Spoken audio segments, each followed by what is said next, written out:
नमस्कार, जय श्री कृष्ण। मां करिश्मा केसवाणी ऐं मुंहिंजे चैनल में तव्हां सभिनीनि जो स्वागत है।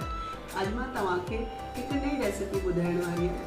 छा तव्हां बि सेन फुल्का खाई खाई बोर थी आहियो ऐं सोचींदा आहियो कि फुल्कनि मां कोई ॿी शइ ठाहियूं? त अचो मां तव्हांखे फुल्कनि मां बिल्कुलु नई शइ ठाहिणु सेखारियां थी। हीअ तव्हां बचल फुल्कनि मां बि ठाहे सघो था ऐं ताज़े फुल्कनि मां बि ठाहे सघो था। त हिन लाइ असांखे पहिरियों छा खपे तव्हांखे ॿुधायां थी। हीअ आहिनि फुल्का ऐं असांखे खपे थोड़ी थूम, थोड़ो बसर यानी हिकु गंढ बसर आहे, थोड़ी कैबिज, कैरेट, कैप्सिकम, साओ बसर ऐं tomato sauce, soya sauce, lemon juice, कारो मिर्च, लूणु ऐं ॻाढ़ो मिर्च। त तव्हां गैस कयो कि असां छा ठाहिण था वञूं? जी हा, अॼु असां फुल्कनि मां नूडल्स था ठाहिण वञूं, फुल्कनि जा नूडल्स। त ॾिसो, सभिनीनि खां पहिरियों मां हीअ फुल्का खणंदसि ऐं मां हिननि खे हीअं रोल कंदसि। रोल करे मां हिननि खे कटंदसि। अगरि तव्हांजा फुल्का रातो का आहिनि त तव्हां थोरो माइक्रोवेव में पहिरियों फुल्कनि खे गरम करे पोइ कटिजो, न त न कटिजंदव। ॾिसो, ईअं करे कटे वठंदासीं पाण फुल्कनि खे त हिन जी सन्ही सन्ही लंबियूं पटियूं नूडल्स वांगुरु थी वेंदियूं। हिन खां पोइ असां हिन खे लॻभॻि नूडल्स वांगुरु ई ठाहींदासीं। ही ॿारनि जे लाइ हेल्दी फूड आहे। नूडल्स त मैदे जा हूंदा आहिनि, त तव्हां आटा नूडल्स जो आहे फुल्कनि जा नूडल्स सम्झो हुनखे। हीअ ॾिसो, हीअ असांजा फुल्कनि जा नूडल्स तयारु आहिनि। हिनखे मां रखां थी प्लेट में ऐं हलो था ठाहिण हिनखे। त अचो ठाहिण शुरू करूं था। पैन में मां नंढा 2 चमचा तेल जा विधा आहिनि। हिनखे मां गरम करां थी। असांजो तेल लॻभॻि गरम थी वियो आहे। त पहिरियों मां हिन में विझां थी थूम। थूम थोड़ी ॻाढ़ी थिए हल्की।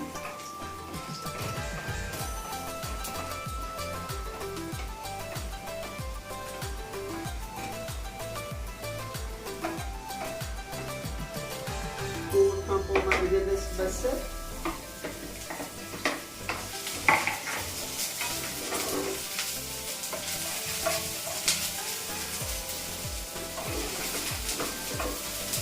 बसर खे बि बसि हल्को हलाए हाणे मां विझंदसि कैबिज, बंद गोभी,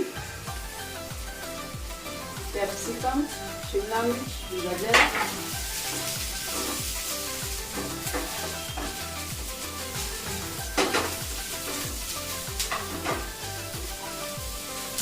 सब शयूं 2 मिंट लाइ सिझनि। हाणे असांजी भाॼी सिझी वयूं आहिनि। त हिकु हिकु करे मां हिन में सभु शइ विझां थी। लेमन जूस, कारो मिर्च, लूणु तव्हां पंहिंजे टेस्ट सां विझो, घणा फुल्का अथव हुन हिसाब सां।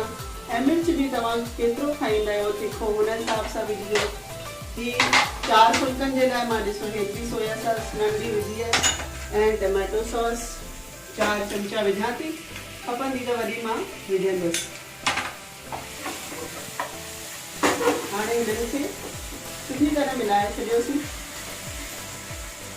स्प्रिंग ऑनियन, बसर बि विझी छॾियो मां, साओ बसर। त इहे असांजी भाॼी तयारु आहे फुल्कनि जी नूडल्स जी। बाक़ी बि फुल्का मां विझी करे घुमाईंदसि। असांजा हेल्दी नूडल्स तयारु थी वेंदा। डिश ट्राई ज़रूरु कजो। ॿारनि खे कुझु नयो खाइण लाइ मिलंदो आहे त ॿार उहो ई ख़ुशि थींदा आहिनि। ॾिसो, हाणे मस्तु ख़ुशबू अचे पई सभु भाॼियुनि जी, मसालनि जी। तव्हां चाहियो त हिन में रेड चिली सॉस बि ऐड करे सघो था। असांजा ॿार न हेतिरी खाईंदा त मां न ऐड कई आहे। ॾिसो, बसि ठहिजी विया आहिनि।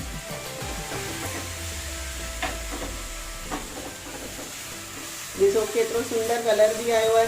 हाणे मां हिनखे प्लेट में लाइ वठंदसि।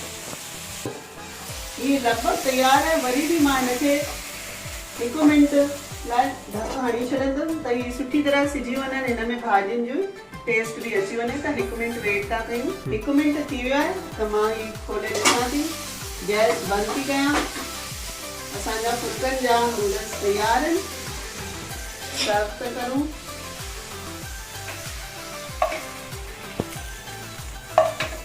त ही ॾिसो,